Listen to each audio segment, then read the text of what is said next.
આણંદ શહેરમાં station road, railway station, જૂના bus stand, post office road, Mayfair road વિસ્તારમાં આડેધડ પાર્કિંગ થતા હોય છે, પણ સુવિધા અર્થે તંત્રએ એકી બેકી પદ્ધતિથી પાર્કિંગ કરવાની અમલવારી કરવામાં આવી રહી છે. ત્યારે ટ્રાફિક તંત્રએ નિયમ પાલન નહીં કરાતા વાહન ચાલકો ઘણા વર્ષોથી અમલવારી નહીં કરાતા વાહન ચાલકો ફાવી ગયા હતા, પરંતુ હવે ટ્રાફિક નિયમોનું પાલન કરવું પડશે. આણંદ ટ્રાફિક પીએસઆઈએ જણાવ્યું હતું કે વાહન ચાલકો પોતાનું વાહન નિયત જગ્યાએ પાર્ક કરવું, જેથી પોલીસ કાર્યવાહીથી બચી શકાય.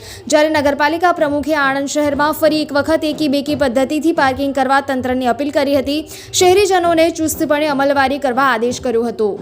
આણંદ શહેરમાં સતત 24 કલાકથી ધમધમતા station road, Mayfair road, Subhash road પર વારંવાર ટ્રાફિક જામ થઈ જતો હોય છે. ત્યારે વહીવટી તંત્ર દ્વારા વર્ષો અગાઉ ટ્રાફિક નિયમન અર્થે એકી બેકી પદ્ધતિથી અમલવારી કરવામાં આવી હતી, પરંતુ આણંદ શહેર ટ્રાફિક પોલીસ દ્વારા ટ્રાફિક નિયમનું પાલન નહીં કરવામાં આવતા વાહન ચાલકો આડેધડ રીતે વાહન પાર્ક કરી દેતા હોય છે, જેના પગલે દુકાનદારો અને રાહદારીઓ હાલાકીનો ભોગ બને છે.